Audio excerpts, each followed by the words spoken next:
Samantala, naharang ng Philippine Navy ang bangkang may sakay na mahigit 30 miyembro umano ng Sulu Royal Security Force na galing sa Sabah at pabalik na ng Tawi-Tawi. Kinukumpirma pa ngayon ang ulat kung nakaalis na ba o hindi sa Sabah. Ang leader nilang si Raja Muda, Agbibudin Kiram. Mula po sa Sabah, saksi si Cedric Castillo. Sa unang press conference ng Malaysian Forces na binuksan sa Philippine media, inihayag ni Sabah Police Commissioner Datuk Hamzah Taib na patuloy pa rin ang operasyon nila sa 3 lugar sa Lahad Datu. Kahit pa idineklara ng cleared sa Sulu Royal Security Force ang Kampung Tanduao kung saan sila unang nagkuta. Ayon kay Malaysian Armed Forces Chief Zulkifli Modzin, 58 na ang naitala nilang bilang ng patay sa mga kasapi ng sultanato. As far as we're concerned, they are among the terrorists because they came out from the target area. Naniniwala rin daw ang Police Commissioner na nasa Sabah pa rin si Raja Muda Agbibudin Kiram. Kena pasukan keselamatan masih kita yakin dia masih lagi berada di sini.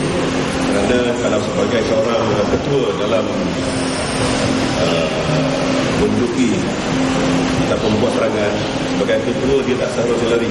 Takkan dia nak lari nak meninggalkan ahli-ahli dia tinggal seorangan di sini. Dia mesti memimpin. Tapi setakat ini keyakinan kita masih yakin dia masih lagi berada di sini. Sa ngayon, wala pa rin kumpirmasyon kung nakaalis na o hindi sa Sabah ang Raja Muda. Ngayon man, ilang evacuee mula sa Sabah ang may kinuwento raw sa DSWD. Ang nakita namin yung ID, ang ID nila yung ID ng Sultan. Anong ID po yun, ma'am? Ha? Anong ID po yun? Yung ID ng Sultan.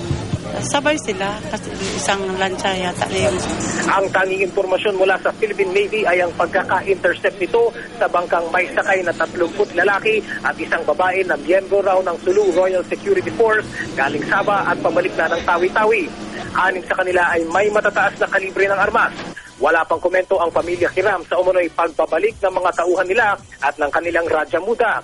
Kanina ay dumalaw sa Tawi-Tawi si Interior Secretary Mar Rojas para kumustahin ang 500 evacuee na dumaong doon mula Sabah.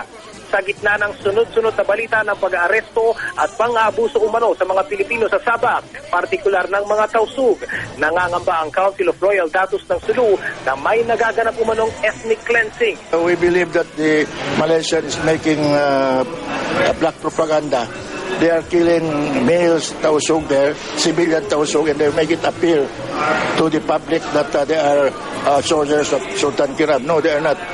Pero mariin itong itinanggi ng Malaysian Ministry of Foreign Affairs sa huli nitong pahayag. Giit nila, patuloy raw na kumikilos ng naaayon sa domestic at international laws ang Malaysian forces. Mula rito sa Lahad Datu sa Sabah, Malaysia, ako si Cedric Castillo, ang inyong saksi.